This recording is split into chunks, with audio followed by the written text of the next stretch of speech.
तो ऐसे अलग अलग प्रयास प्रयोग हाँ, करते ही रहेंगे और आप सबको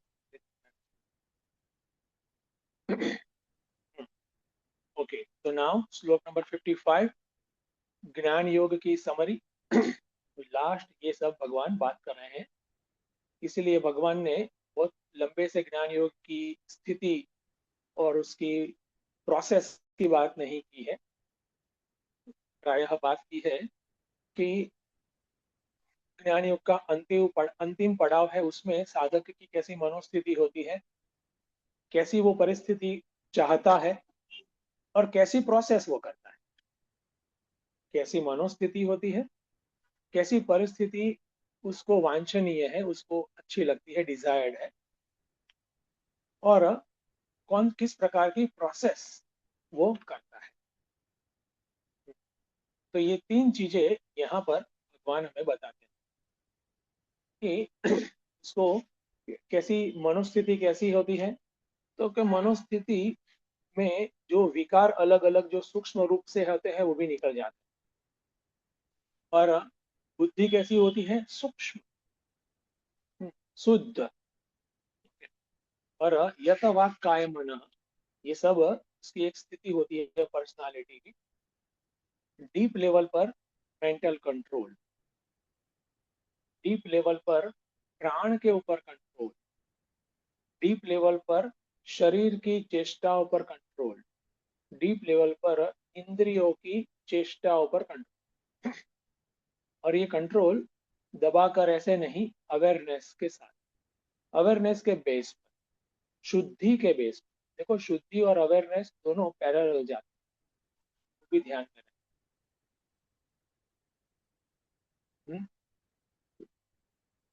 शुद्धि और अवेयरनेस दोनों पैरेलल जाते हैं। ओके। तो जितना व्यक्ति का अंतःकरण शुद्ध है उतनी अवेयरनेस बढ़ेगी, जितना अवेयरनेस बढ़ती है उतनी वो शुद्धि की ओर जाएगा। देखो, इसलिए शास्त्र में चित्त शुद्धि को प्राधान्य दिया है। कर्म योग का वही एक परिपाक है, चित्त शुद्धि, और वो चित्त शुद्धि ही साधन चतुष्टय के रूप में कहलाती है। ऐसा इंटरकनेक्टेड सब है। ठीक है। चित्त शुद्धि एक एक जनरल टर्म है, टेक्निकल टर्म्स है साधन चतुष्टय। चित्त शुद्धि क्या है, कैसे पता चला हुई है, साधन चतुष्टय की जो भी जितनी अलग अलग क्वालिटी है, विवेक वैराग्य समाधि शठ संपत्ति मोमोक्षा, हाँ, उसकी डिग्री आप देख ले अंदर। सबके अंदर होता है चार चार चतुष्ट, लेकिन वो यदवा तद्वा थोड़ा सा इधर उधर कितनी क्वालिटी में है, कितनी उसकी तीव्रता है, तद अनुसार पता चलता है। ओके। तो यहाँ पर कमिंग बैक टू श्लोक नंबर 55, रादर 54 एंड 55।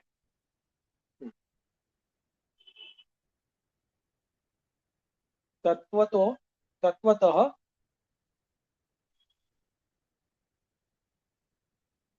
माम ज्ञात्वा, है ना? देखो, भगवान अभी यहाँ पर स्पष्ट करते हैं कि निधि ध्यासन, कॉन्टेम्पलेशन, मेडिटेशन, उसमें व्यक्ति का अवगाहन होता है, वो जीव और या महात्मा का अवगाहन उसमें होता है। तो उसके भी लक्षण है, वो हमने देखे श्लोक नंबर 54 में। न शोचति न कांक्षति। हम्म, देखो, लाइफ सिचुएशन ही सबसे बड़ा टीचर है, या फिर सबसे बड़ा पैथोलॉजी लैब है, टेस्टिंग ग्राउंड। वहां पर ही पता चलता है कि हम सोचती माने के, हम सोचा में यानी कि दुख होता है, कुछ भी अलग अलग विषाद होता है, प्रतिकूलता का भाव होता है। कांक्षति इच्छति, कुछ इच्छा होती है हमारे मन में कि मुझे ये चाहिए वगैरह। तो लाइफ सिचुएशंस जब अप्स एंड डाउन्स उसमें आते हैं, स्पेशली डाउन्स, क्योंकि दुख में ही हम जागते हैं ज्यादा, तो हमारा किस प्रकार से रिएक्शन है, और हमारा रिएक्शन अंदर तो पता ही होता है। तो डिस्टर्बेंस की फ्रीक्वेंसी कितनी, दैट शोज कि हम कितने आगे बढ़े, कितना सेल्फ इम्प्रोवाइजेशन हुआ है, कितना आध्यात्मिक रूप से भी आगे बढ़े, इवोल्यूशन कितना। देखो पहले के मुकाबले अभी डिफरेंस, डिस्टर्बेंस की फ्रीक्वेंसी कम होनी चाहिए, या जो होती है तो समझो कि काम बना है। एक है फ्रीक्वेंसी, दूसरा है इंटेंसिटी। अगर डिस्टर्ब हुए भी है तो हो सकता है कि सामान्य व्यक्ति या पहले का मैं उसमें ब्रेकडाउन आ जाता था, है ना, एक अटैक जैसा माहौल हो जाता था अंदर।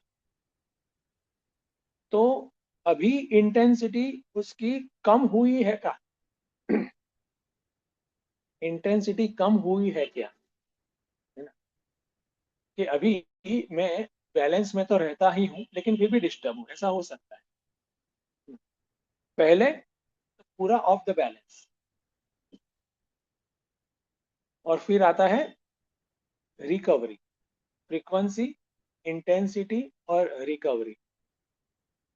रिकवरी कैसे होती है, जो भी जहां पर डिस्टर्ब हो गए हैं, उसका इंटेंसिटी भी कैसी है और उसका रिकवरी टाइम भी कितना है, वापिस बैक टू इक्विलिब्रियम, समता के अपने स्टेट में, इंस्पायर्ड, जो हमारा एक विजन है उसके स्टेट में, state of mind again inspired, again vision से एकदम झगमगता हमारी जो बुद्धि का प्रकाश है उसमें हम आ गए हैं क्या, कितने समय में आते, रिकवरी पीरियड कितना। ठीक है, पहले अगर ऐसा हो सकता है कि कुछ घटना घटी और काफी डिस्टरबेंस हुआ, परिणाम स्वरूप कुछ दिनों तक चली बात, ओके, डिस्टरबेंस, और वो खत्म नहीं हुआ तब तक दूसरा डिस्टरबेंस आ गया, डिस्टरबेंस की चेन चलती। हम्म तो अभी उसका रिकवरी टाइम कितना कम हुआ है। एक स्वामी जी बहुत अच्छा सा कहते थे कि व्हाट, ऐसा हुआ, सो व्हाट, ठीक है, उसमें क्या है ना, रिकवरी तुरंत। तो ये हमारे अंदर देखना है, psychological deepest balance, Swami Vivekananda ऐसा कहते हैं कि यहाँ पर फोकस करो कि साइकोलॉजिकली डीपेस्ट बैलेंस हमारा कैसा है, और वो चेक करने के लिए लाइफ सिचुएशन पर्याप्त है। अगर पर्याप्त नहीं दिखती है तो समझो कि आप कोई कंफर्ट जोन में अपने आप को पैक करके रखे हो, अपने आप को बंद कर कर, जेल में जैसे बंद रखते हैं ना, वैसे स्वयं को बंद करके रखा है। तो कंफर्ट जोन के बाहर निकलो, है ना, जो कार्य में हमारी एक्सपर्टीज नहीं है वो पकड़ो, है ना, जो व्यक्ति हमारे जैसे हमारा मेल नहीं है वहां पर जाओ, तो समता का लेवल पता चलेगा। और कॉन्सियसली चेक करना है, अगर कॉन्सियसली चेक नहीं करते तो वो लगता है कहाँ सब ठीक है, ऐसा भी नहीं। ओके, तो फ्रीक्वेंसी, इंटेंसिटी और रिकवरी, इस जो ज्ञान योग का साधक है उसमें काफी कम, रिकवरी टाइम बहुत कम, इंटेंसिटी बहुत कम, फ्रीक्वेंसी बहुत बहुत कम, ऐसा।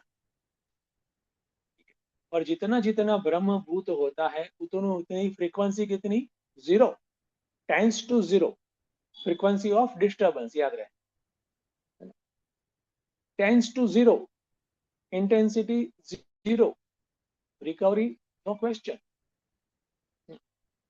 रिकवरी टाइम कितना, तो जीरो, नो टाइम रेडी, सबको चाहिए, लेकिन मिलेगा जो इस प्रकार से स्वयं के ऊपर कार्य करता है। और स्वयं के ऊपर कार्य और जगत के ऊपर कार्य इंटर रिलेटेड, स्व पर कल्याण। ओके, तो वो कर्मयोग के साधक को बहुत अच्छे से पता होता है। ओके, तो इस प्रकार से ही जो व्यक्ति का, एक इंडिविजुअल कॉन्शियसनेस, व्यक्ति चैतन्य, व्यष्टि चैतन्य समष्टि चैतन्य के साथ मर्ज हो सकता है, क्योंकि वहां पर अहंकार अभी टेंस टू जीरो हो गया है, सब डिस्टर्बेंस वगैरह अहंकार को होते हैं। प्रतिकूलता वगैरह अहंकार को होती। तो इस प्रकार के साधक महात्मा ने अपनी यात्रा जो है बस अंत तक, अंतिम पड़ाव तक ले गया है। और देखो वहां पर जो मैंने कहा ना, अलग अलग फ्रीक्वेंसी, इंटेंसिटी, रिकवरी, वो अभी अहंकार के लेवल पर बात नहीं है, लेकिन ज्ञानी की दशा के लेवल पर बात, उल्टा। क्योंकि यहाँ पर एक लेवल यहाँ पर भगवान ने ये बताया। जो कर्मयोगी है वहां पर अहंकार का लेवल हम चेक करेंगे कि यहाँ पर कम है, यहाँ ज्यादा। लेकिन यहाँ पर श्लोक के साथ कनेक्ट करेंगे, श्लोक के कॉन्टेक्स्ट के साथ कनेक्ट करेंगे, तो ज्ञानी की दशा कैसी है, ज्ञान निष्ठा में क्या, किस प्रकार से सूक्ष्म अंतर है, ठीक है। उसके बेस पर ये फ्रीक्वेंसी, इंटेंसिटी और रिकवरी देखता है। ओके, तो ये थोड़ा हाइट हाइट पर से देखने जैसी बात है। इसीलिए अभी थोड़ा पॉइंट कह देता हूँ, उसमें ज्यादा आगे नहीं जाते हैं।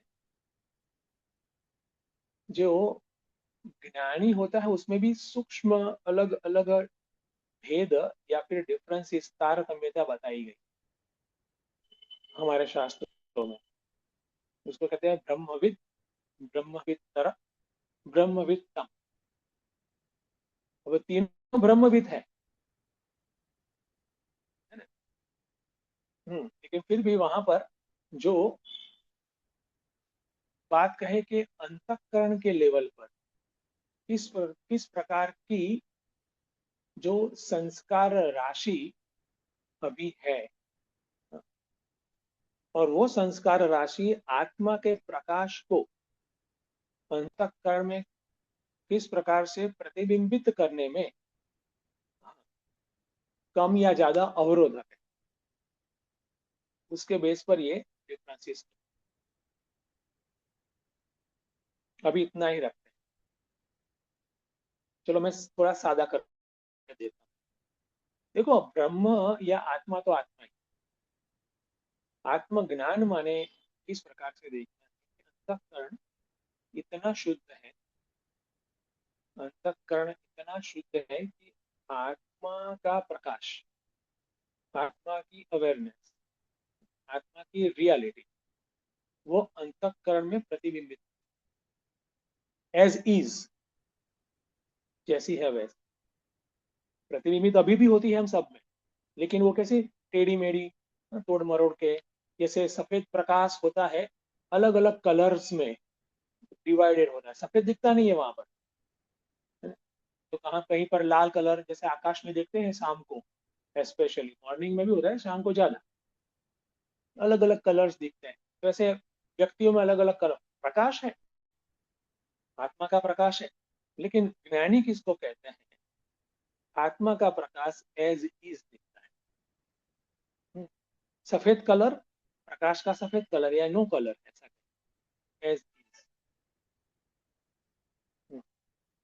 तो वहां पर जो अंतःकरण में संस्कार राशि, वासना की अभी कुछ जो है, तो वहां पर थोड़ी थोड़ी फ्लेवर आती है रंग,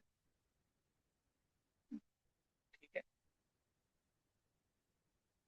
इसीलिए गुरुदेव ने भी अपनी कमेंट्री में, लास्ट वर्ष की कमेंट्री में कहा है ना, कि वहां पर लिक्विडेशन ऑफ ईगो सेंस हो रहा है, ब्रह्म भूतों को कैसे देखना है। ज्ञान है, यस, लेकिन कुछ न कुछ ऐसे एक फ्लेवर्स रहती, संस्कार राशि, तद अनुसार फिर उसके, दैट्स वे ज्ञानी में भी अलग अलग इस प्रकार से सूक्ष्म वेरिएशन भी होती। अभी इतना ही रहा। तो भक्तिया, माम अभी जाना, अभी देखो, माम अभी जाना थी भक्तिया, कैसे जानता है मुझे, अभीतः जाना, पूर्ण रूप से मुझे जानता है, ठीक है। अभी ये उसके महान प्रबल पुरुषार्थ का फल मिला उसको, क्या, माम अभी जाना। ओके, ये ईश्वर निष्ठ, ज्ञान निष्ठ, स्वरूप निष्ठ हो गया।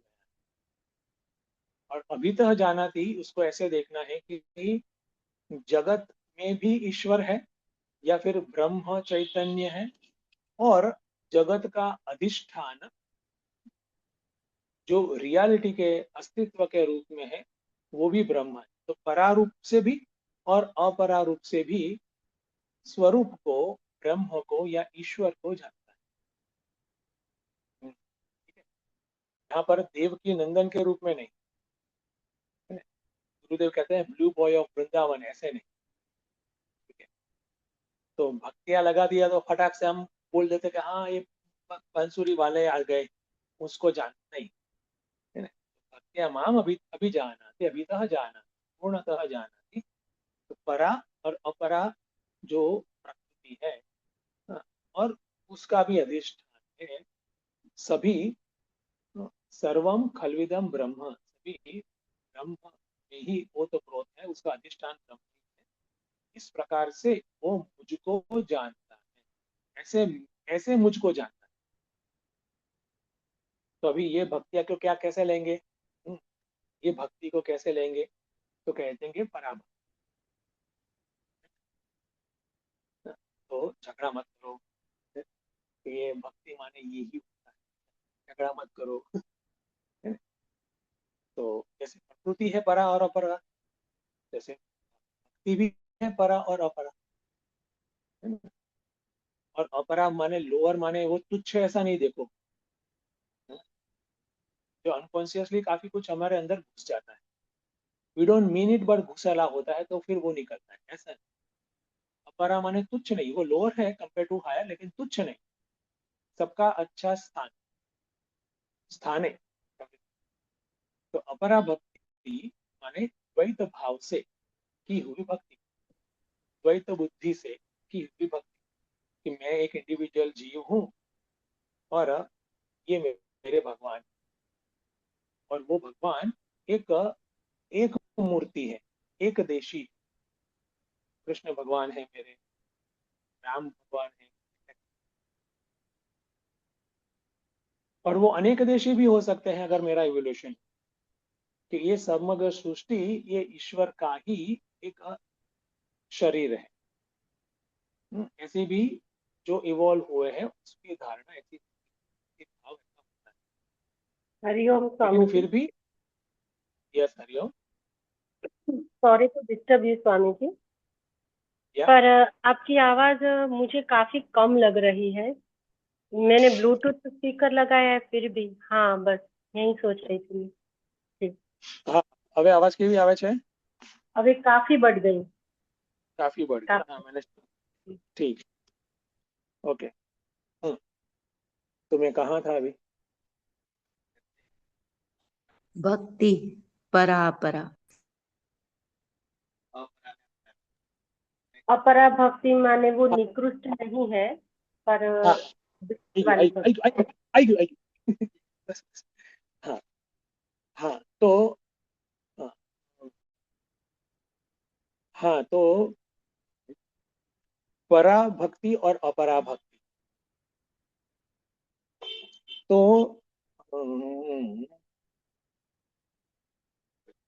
हाँ हाँ, ख्याल आई गया। ना ना ना, बस बस बस, now let me do things.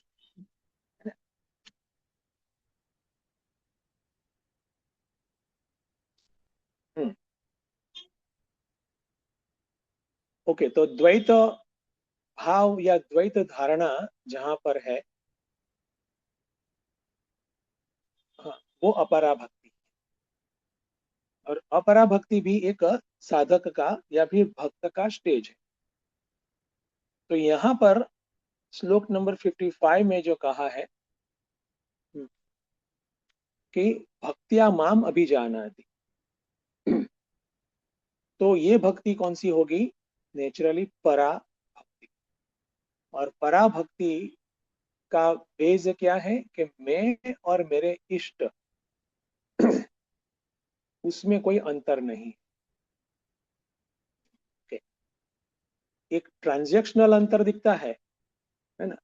व्यवहारिक के भैया मैं हूँ, मेरे इष्ट है, मैं उसकी उपासना कर रहा हूँ या कर रही हूँ एक्सेट्रा, लेकिन वहां पर कोई भेद नहीं है। उसको ही कहते हैं अद्वैत भाव, अद्वैत बुद्धि, अद्वैत धारणा। देखो भाव, बुद्धि, धारणा इसलिए कह रहा हूँ कि कोई ऐसा मत समझे कि भाव है लेकिन अंदर तो अंडरस्टैंडिंग अद्वैत की नहीं होगी, ऐसा बन सकता है नहीं। अभी ये लेवल ऐसा है कि जैसी उसकी धारणा है, अंडरस्टैंडिंग है, बुद्धि है, वैसा ही भाव है, वैसा ही उसकी दृष्टि भी है। ठीक है। तो भक्तिया, जो साधक निधि ध्यासन की प्रैक्टिस करते हैं, ठीक है, तो वहां पर भगवान के निर्गुण रूप को, निर्गुण रूप का अनुसंधान करते हैं।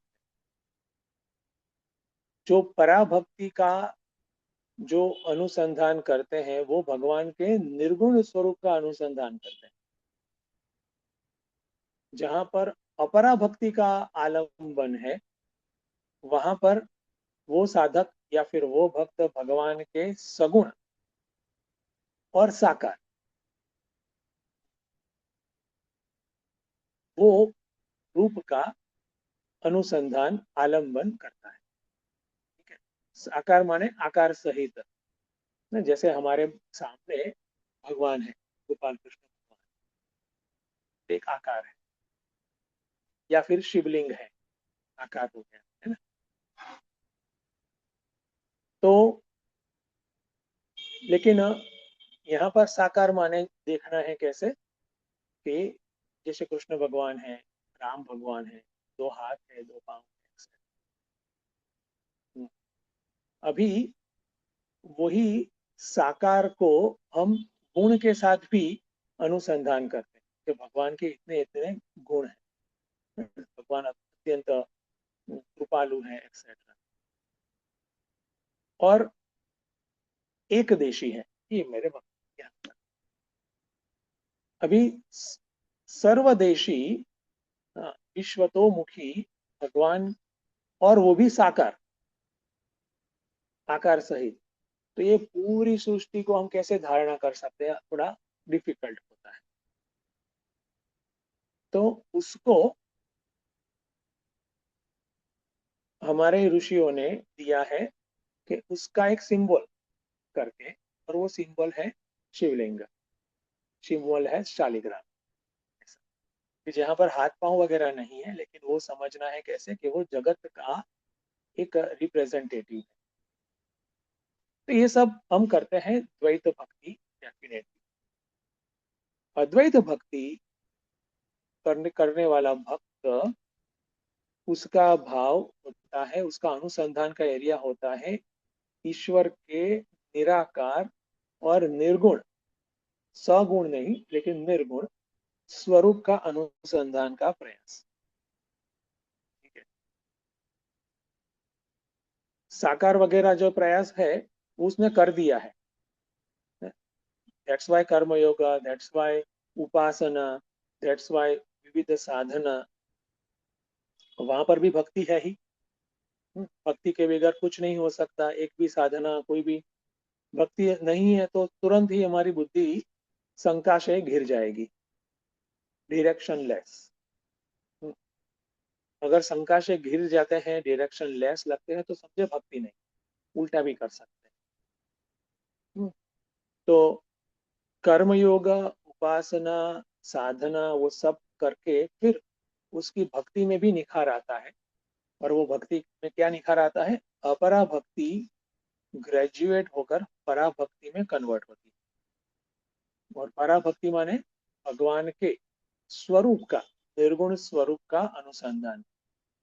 शंकराचार्य जी भी, भाष्यकार भी विवेक चूड़ामणि में कहते हैं, स्वस्वरूप अनुसंधानम भक्तिरेव इत्यच्च, स्वस्वरूप अनुसंधानम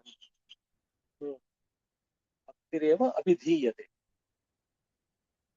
तो स्वस्वरूप का अनुसंधान ही भक्ति है। जब तो कौन सी भक्ति हमें समझना है, परा। ठीक है, परा।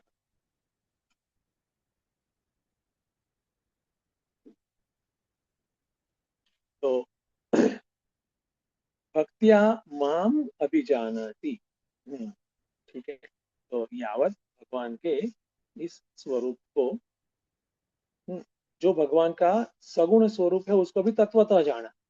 हम्म, यावत भगवान का सगुण स्वरूप उसको भी जाना है, अब तत्वतः निर्गुण स्वरूप को भी जाना।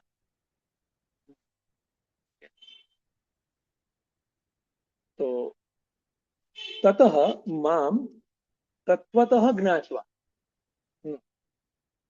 तो कोर में भगवान ने भक्ति रखी है।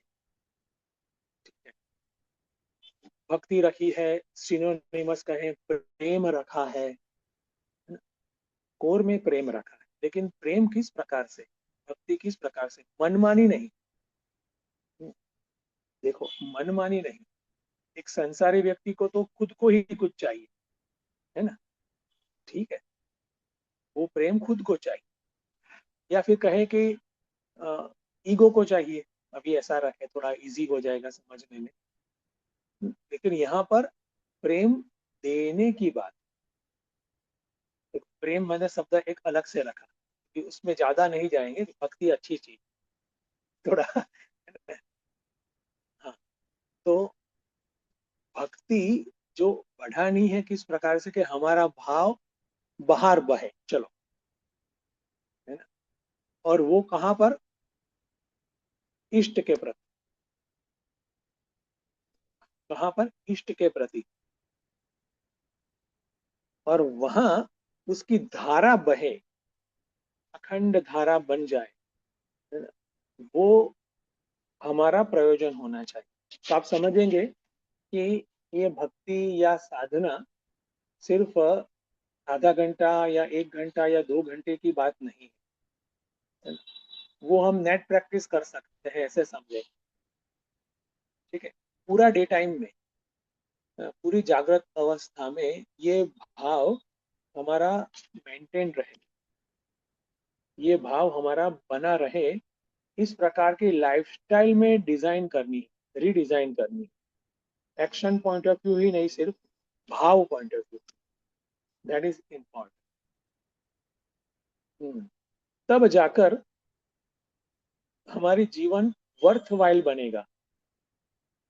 वरना मैंने जो लास्ट टाइम कहा था, नहीं क्लास में नहीं कहा था, किसी और को कहा था, कि कोई भी कार्य हम करेंगे कुछ समय के बाद वो बोरिंग ही हो जाएगा, वहां पर मीनिंगलेसनेस ही आएगी। फिर हम मीनिंगफुल कार्य के लिए कई और प्रयास करेंगे। इस प्रकार से हमारे में और वो रण में दौड़ते हुए मृग में कोई अंतर नहीं रहेगा। मैं बात थोड़ा इधर भी बोल देता हूँ, लेकिन अगेन श्लोक को ही हमें ध्यान में रखना है। तो ये साधक महात्मा, ये ज्ञानी महात्मा, माम तत्व ज्ञात्वा, तत्व से तत्वतः निर्गुण स्वरूप को भी मुझको जानकर, फिर क्या होते हैं, माम विशते, तदंतरम, उसके बाद माम विशते। ओके, और देखिए उसके बाद उन्होंने ऐसा नहीं कि इवेंट 1 और इवेंट 2 है, ये समझाने के लिए एक बात है। इसलिए कहते हैं ज्ञाते व मुक्ति, ज्ञान हो गया मुक्ति हो गई, ज्ञान हो गया विशते हो गया, माम विशते हो गया, मुझ में ही प्रवेश कर जाता है। और मैं कैसा हूँ, सत्यम ज्ञानम अनंतम, भगवान ऐसा स्पष्ट करते हैं, तो उसको ही, उसमें ही प्रवेश कर जाते हैं। मेरा स्वरूप देश और काल से ब्रेकडाउन नहीं होता है, सीमितता नहीं है, देश और काल से भी परे मेरी स्थिति है।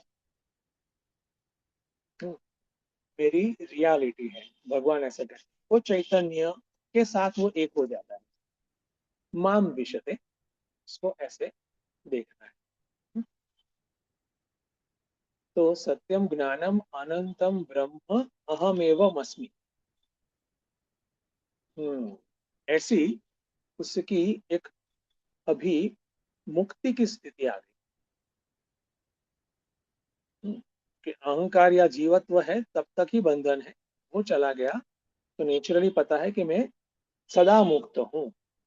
ठीक है, तो वो स्थिति में वो रहता है, उसकी यात्रा पूर्ण। तो ततः माम तत्वतः ज्ञात्वा। ठीक है, तो मृत्यु से अमृत तत्व की, मृत्यु और माँ अमृतमय गमय, तो ये हो जाता है। तो यहाँ पर इंपॉर्टेंट जो वर्ड है भक्तिया, तो भक्तिया माम अभी जाना थी पूरा ले ले। उसको हम अच्छे से थोड़ा ध्यान में रखें, समझे। ओके, तो यहाँ तक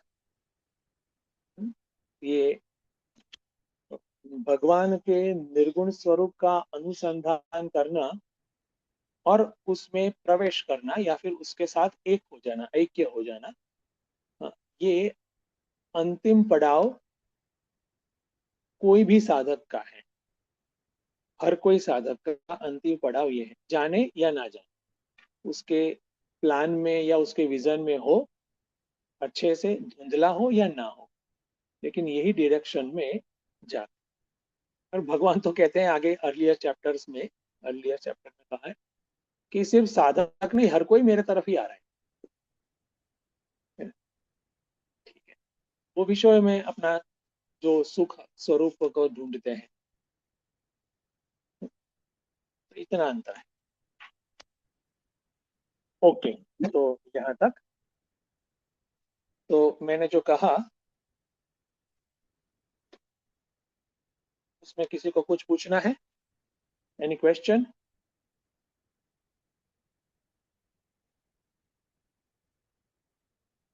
ओके, तो किसी को कुछ कहना है, कोई विचार है?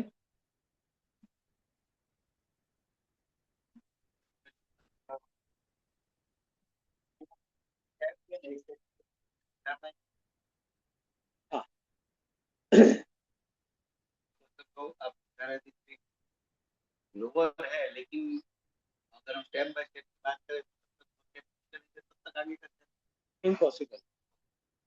आगे के स्टेप का हम रोड में अच्छे से समझ सकते हैं, धारणा हो हमारे अंदर, विजन आ जाए, वो सब अच्छी बात है, जरूरी कि जिससे पता भी चले कि हमें कहाँ पर जाना है ना। तो वो हम करें। तो जब तक अपरा भक्ति में ग्रेजुएट नहीं हो जाते तब तक पराभक्ति की प्रैक्टिस एटलीस्ट प्रमुख रूप से नहीं कर सकते। यदवा तदवा कभी कभार कर ली, वो होता है बाय चांस। हाँ, कभी कभार ऐसा होता है कि अंतःकरण की स्थिति ऐसी हो गई, सत्व थोड़ा अच्छा है ना, कुछ समय तक वगैरह जो भी कहें, कुछ फेज तक तो हम कर भी सकते हैं। ऐसा कुछ साधक करते भी है, फिर अगेन को बोलता है अभी नहीं हो रहा है मेरे से, तो उसको वही करना है, ऐसा नहीं करना। फिर वापिस जो स्टेज पर है अंतःकरण, वहां से आगे बढ़ना है। तो पहले अपरा में ग्रेजुएट, फिर परा। ओके, एनीबॉडी स्वामी एल्स? जी हरिओम। हाँ, हरिओम बेन। हरिओम। हाँ, स्वामी जी, નિત્ય નિરંતર આત્મામાં જ સ્થિત રહે છે એટલી જાગૃતિ રહે છે. હા, ક્યારેક ક્યારેક ચુકાઈ જાય છે, તો એ સ્થિતિ કઈ સ્વામીજી? વેલ, નિત્ય નિરંતર આત્મામાં સ્થિત રહે છે એવું જે કીધું ને તમારે, એ ચેક કરવું પડે. કઈ રીતે? હા, એ જ જોવાનું. એટલે નક્કી નહીં કહી નાખવાનું કે નિત્ય નિરંતર આત્માની સ્થિતિ છે જ, પહેલા એમ કહું છું. It must be checked. અને એ ચેકિંગ પોઈન્ટ્સ હોવા જોઈએ તમારી પાસે. કયા કયા વસ્તુ સ્વામીજી? એ પછી જોઈશું, કારણ કે અત્યારે બધું એ લાંબુ જાય એમાં. હાજી, જી જી. ખ્યાલ આવ્યો ને? પણ પોઈન્ટ આટલો છે કે લક્ષણ વગર કોઈ પણ વસ્તુને કન્ફર્મ ના કરાય, આમાં ભૂલ પડી શકે. हाँ, तो वो करना है ना? जी मैं डायरेक्शन दे देता हूं अभी कि मन में एक समता हो सकती है। ठीक है, मन एक समता युक्त स्टेट में हो सकता है और परिणाम स्वरूप डिस्टरबेंस कम से कम है, या फिर जो भी डिस्टरबेंस के हेतु है उसको हमने छोड़ दिया है कि ये नहीं हम्म, करना है, ये नहीं करना है, हम्म, ये नहीं करना है, तो मन में हम्म, लगता है कि अच्छा है, समता है। हम्म, ऐसा भी हो सकता है। देखना है, सत्व के बेस पर भी हमें समता लगती है, तो फिर हाँ, सत्व और आत्मा तो एक नहीं है। अलग, हाँ हाँ अलग છે तो ऐसे देख, ठीक है। હા હા હા તો હું પછી તમારી સાથે વાત કરીશ હો, Swamiji. Yes, okay, anybody else?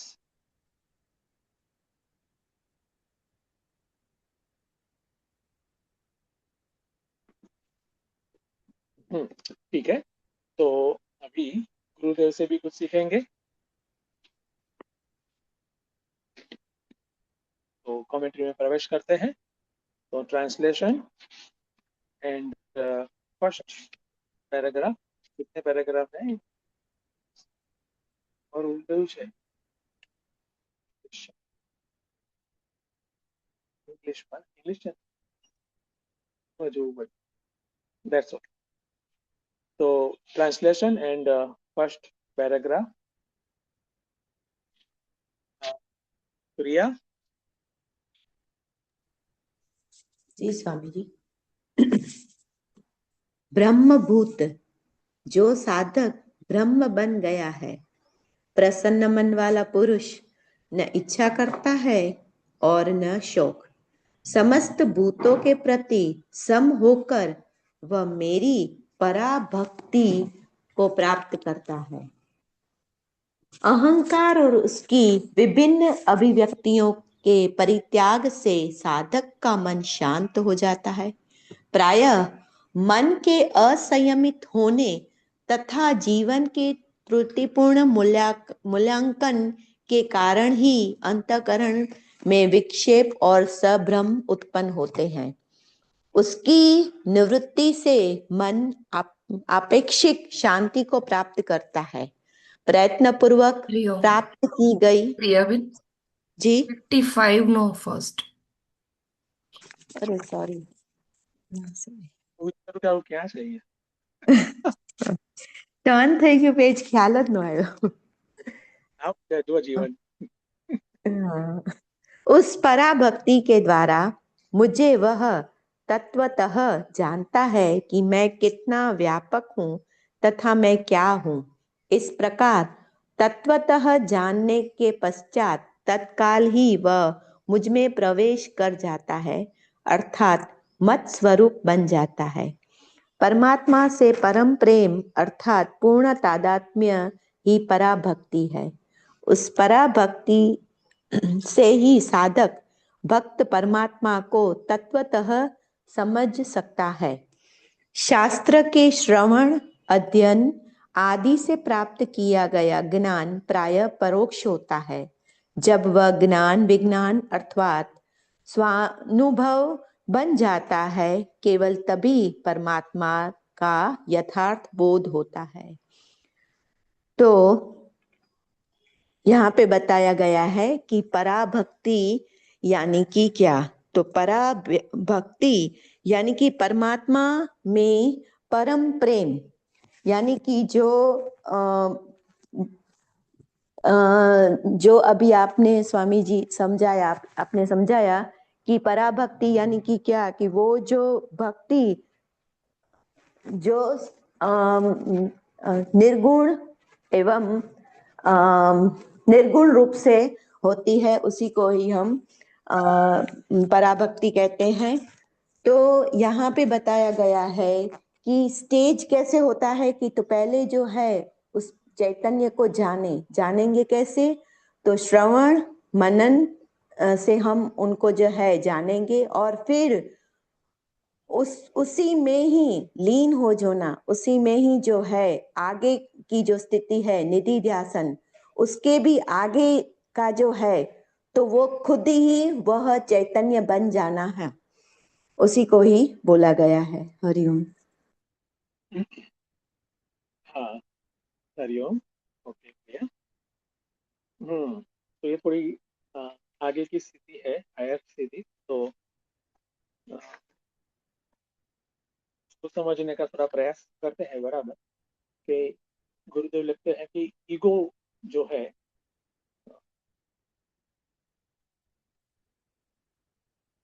जब इंडिविजुअलिटी या फिर ईगो अपने इष्ट के प्रति भक्ति या प्रेम के बेस पर मर्ज होने लगता है, तब एक स्थिति, एक स्टेज ऐसा आता है कि जब नो ईगो, ओनली सेल्फ, ना वो होता ही है। मैं फिर से कहता हूँ, जब ईगो अपने इष्ट के साथ मर्ज हो जाता है, तो मीन्स क्या होता है कि melting down of ego is, as the merger is happening, so the melting down of ego है, या फिर as the melting down of ego so the merger, दोनों साइमल्टेनियस प्रोसेस एक साथ होता है ना? तो वही है अपरा से पराभक्ति का ट्रांजिशन। ठीक, आगे बढ़ते हैं। Next paragraph, Rajni.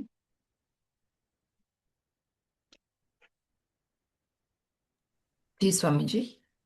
यावान मैं कितना हूँ, इसका अर्थ यह है कि पराभक्ति के द्वारा एक भक्त भगवान के उपाधिकृत विस्तार को समझ लेता है। भगवान की विभूतियों विभूतियों का वर्णन 10वें अध्याय में किया जा चुका है। तो गुरुदेव हमें यहाँ यावान शब्द जो है श्लोक में, उसका अर्थ बताते हुए कहते हैं कि भक्त पराभक्ति से ये जान लेता है कि मैं कितना व्यापक हूँ, कहाँ कहाँ पे मैं हूँ। तो भक्त को भक्ति के द्वारा ये समझ में आने लगता है या अनुभव में आने लगता है कि जितनी भी उपाधियां हमें सृष्टि में दिखती है, जितनी भी अच्छी उपाधियां हैं, जहाँ पे भी ऐश्वर्य दिखता है, तो वो सब जो है वो भगवान का ही एक मैनिफेस्टेशन है। और ये हमने जो विभूति योग है, अध्याय था एक 10वां, उसमें भगवान ने खुद ही बताया था कि कहाँ कहाँ पे मैं हूँ। जितनी भी जगह पे कोई वस्तु है तो उसमें जो भी श्रेष्ठ है वो भगवान की ही विभूति है।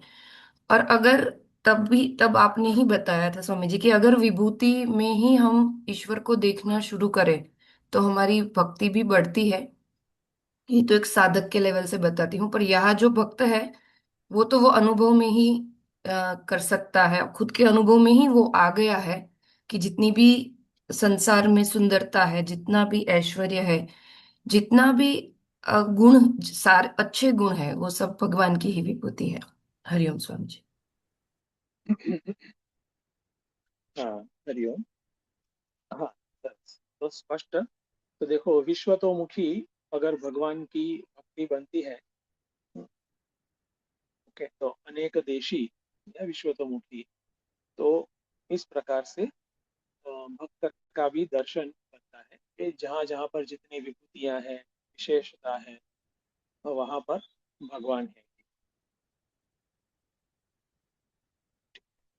आगे जाते हैं। Next next paragraph. हाँ, शिल्पा बहन।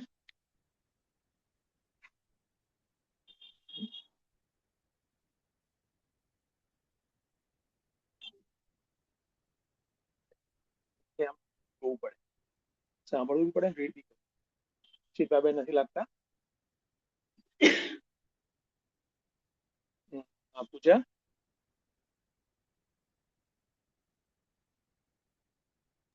जी स्वामी जी। यश्च अस्मि, मैं क्या हूँ। एक परम भक्त यह भी जान लेता है कि भगवान का वास्तविक स्वरूप समस्त उपाधियों से वर्जित, निर्गुण, निर्विशेष है। सारांशतः भगवान को तत्वतः जानने का अर्थ उनके सर्वव्यापक एवं सर्वातीत इन दोनों ही स्वरूप को जानना है। गुरुदेव यहाँ पे समझिए, एक ही मिनट। हाँ,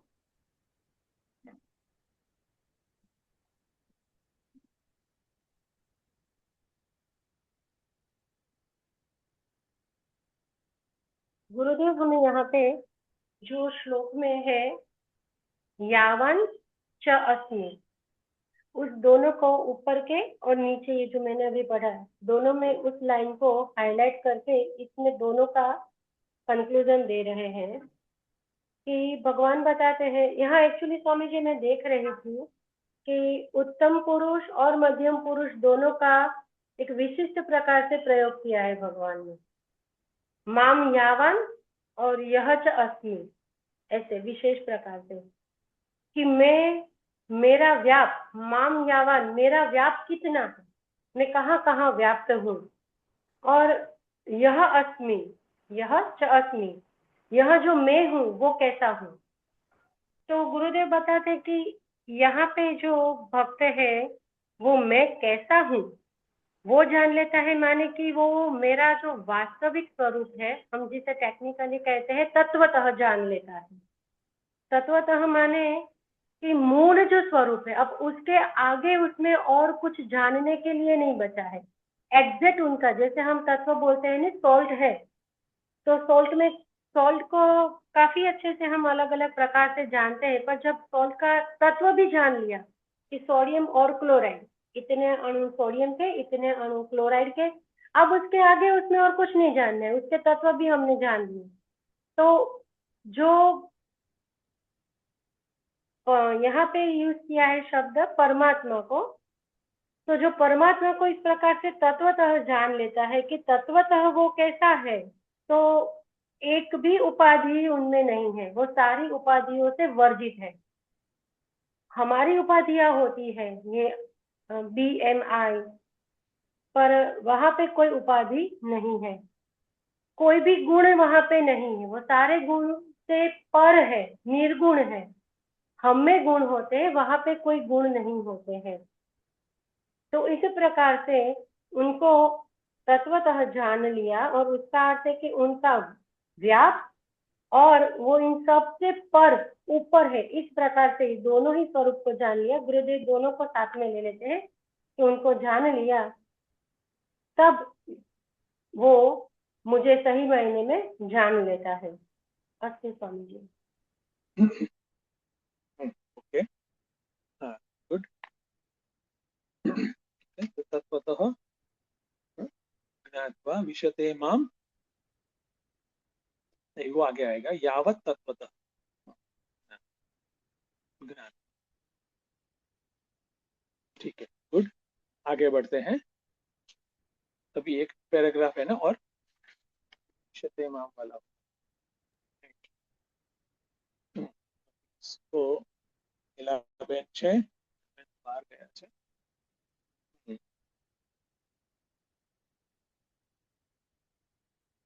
कौन उसको रीड करेगा?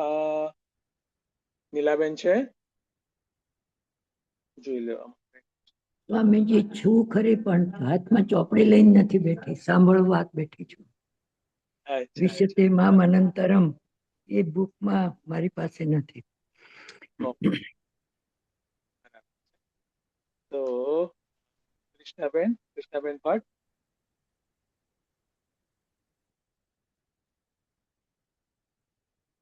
जी, हरिओम स्वामी जी, प्रणाम। हमें यह स्मरण रखना चाहिए कि संपूर्ण गीता में भगवान श्री कृष्ण अपने लिए जो मैं शब्द का प्रयोग करते हैं वह अपने परमात्मा स्वरूप की दृष्टि से ही कहते हैं, वसुदेव के पुत्र के रूप में नहीं। अतः जब वे कहते हैं वह साधक मुझ में प्रवेश करता है, तब उसका अर्थ किसी गृह में प्रवेश के समान न होकर साधक की आत्मानुभूति से है। भक्त का आत्म स्वरूप भगवान के परमात्म स्वरूप से भिन्न नहीं है। यहाँ कथित प्रवेश ऐसा ही है जैसे स्वप्न दृष्टा जागृत पुरुष में प्रवेश करता है। इस श्लोक का तात्पर्य यह है कि एक साधन संपन्न उत्तम अधिकारी निधि ध्यासन के द्वारा परमात्मा का अनुभव आत्म स्वरूप ही करता है, उससे भिन्न रहकर नहीं। जैसे स्वामी जी कल और आज दोनों दिन जैसे पूरा इसमें कवर हो गया है। कि हमें यही स्मरण में रखना है कि जब जब यहाँ पे भगवान कहते हैं कि मैं, यानी कि इसका अर्थ ये नहीं है कि जो वसुदेव का पुत्र के स्वरूप में जैसे कृष्ण का जैसे जन्म हुआ और ये वो वाला नहीं स्वरूप बताना है। यहाँ पे मैं का अर्थ है जो सर्वस्व है, जो हर जगह पर है, वैसा मतलब वो वाला रूप देखना है। किसी व्यक्ति के रूप में जैसे भगवान ने अवतार लिया है वो वाला नहीं देखना है। और जहाँ पर वह कहते हैं, वो जो साधक को देखते हैं जो मुझ में प्रवेश करता है ऐसा कहते हैं, तो वो किसी प्रवेश का मतलब जैसे कल भी रजनीबेन ने बताया था, किसी गृह में प्रवेश करना या कहीं पर प्रवेश करना या जाना ऐसा नहीं होता है। वो प्रवेश ऐसा है जैसे आत्मानुभूति से आता है। मतलब यहाँ पे बताया गया है, जैसे आपने कल बताया था कि कोई प्रकाश है जो हर तरफ है, तो उस प्रकाश का ही प्रकाश में प्रवेश हो जाना, मतलब एक हो जाना, पता नहीं चलेगा अभी। जो घर में मतलब अगर प्रकाश खिड़की से अगर आता है तो वो प्रकाश जो फैला हुआ प्रकाश है उससे अलग नहीं है, वो दोनों एक ही हो गया है। मतलब तो ऐसे देखना है कि मतलब वो आत्म स्वरूप के साथ परमात्मा स्वरूप से कोई भिन्न नहीं है, दोनों एक ही हो गया है। अभी कोई कौन आत्मा है कौन परमात्मा है ये सब हम अलग नहीं कर सकते हैं, दोनों एक ही देखना है, ऐसा है। और यहाँ पे भी कुछ ऐसा ही बताया गया है कि जैसे मतलब कल बात हुई थी कि स्वप्न दृष्टा, जैसे स्वप्न हुआ और जब जागृत हुए तो वो जो स्वप्न और जो जागृति जो है वो भी पता चल जाता है कि वो एक ही है। मतलब वही था जो हमने लगा था कि स्वप्न है और आज का जो है। तो यहाँ पे यही बताया गया है कि परमात्मा का जो अनुभव हुआ है वह आत्म स्वरूप से ही हो जाता है। और ये अनुभव है जिसको बताया शायद नहीं जा सकता है कि कैसे हुआ क्या हुआ, पर जैसे कि वो सब एक ही हो गया तो पता नहीं चलेगा कि अभी कौन मैं हूँ और कौन ईश्वर है या कौन और कोई है। हरिओम स्वामी जी, थोड़ा ऐसा समझ में आया था। Krishnaben very good. પકડમાં આવી જાય છે વસ્તુઓ બરાબર. છે.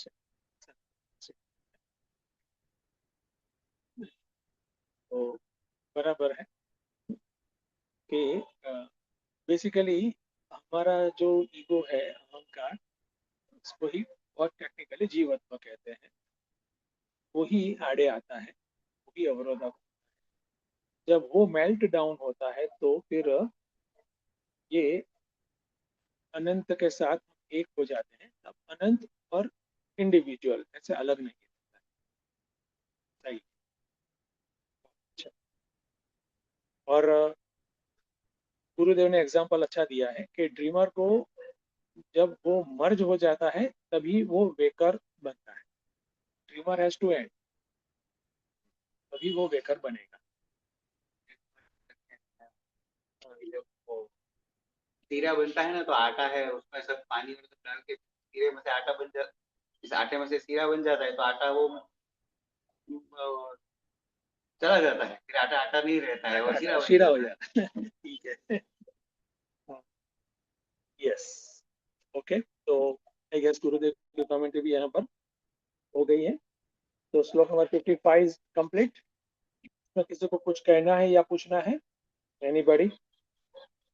हरिओम स्वामी जी। यस प्रिया। हाँ, पराभक्ति और अपराभक्ति, तो स्वामी जी ऐसा रख सकते हैं कि अपराभक्ति में जो है वो अहंकार का लेवल थोड़ा हाई होता है और पराभक्ति में अहंकार का लेवल कम होता है, ऐसे लग सकते हैं। हाँ।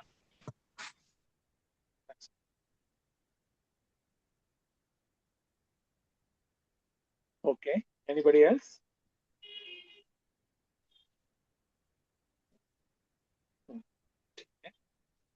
तो आगे बढ़ते हैं।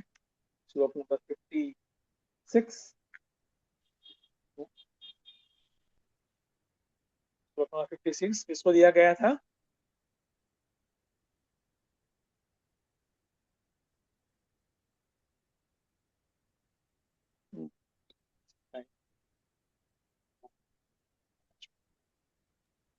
हरिओम प्रियाबेन, आप हाँ, बता सकते हैं? बा को दिया गया था, मुझे रोगा बोलेंगे। उनका माइक्रोफोन ऑन ही है। हाँ, भाष्य बाकी છે, યસ ચિન્મય, હા 55 નું ભાષ્ય બાકી છે ને, પેલા એ લઈ લેવામાં આવે. અને નીલાબેન નું છે ને, એવું કીધું ને, આવતીકાલે સ્ટાર્ટ કરી શકે નીલાબેન. તો ભાષ્ય થઈ જાય. પૂજા,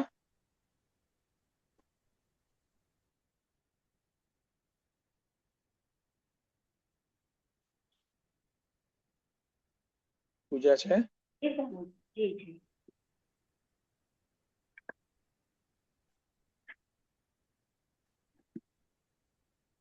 बस भाष्य खोल रही हूँ, 1 मिनट.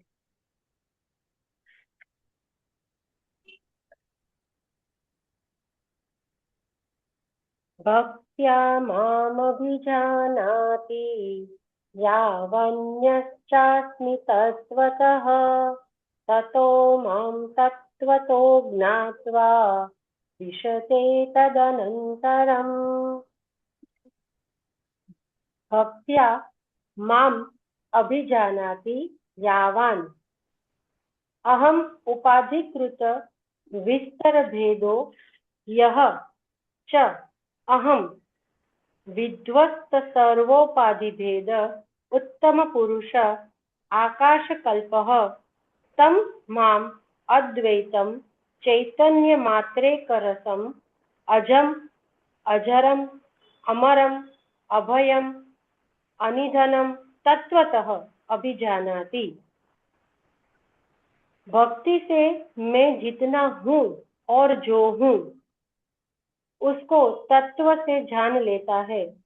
अभिप्राय यह है कि मैं जितना हूँ यानी उपाधिकृत विस्तार भेद से जितना हूँ और जो हूँ यानी वास्तव में समस्त उपाधि भेद से रहित उत्तम पुरुष और आकाश की तरह व्याप्त जो मैं हूँ, उस अद्वैत अजर अमर अभय और निधन रहित मुझको तत्व से जान लेता है. ततः माम एवं तत्वतो ज्ञात्वा विशते तदनंतरम माम एव. फिर मुझे इस तरह तत्व से जानकर तत्काल मुझ में ही प्रवेश कर जाता है. न अत्र 1 मिनट है स्वामी जी, इसमें काफी लंबा है तो शायद क्वेश्चन आंसर भी होंगे. हाँ,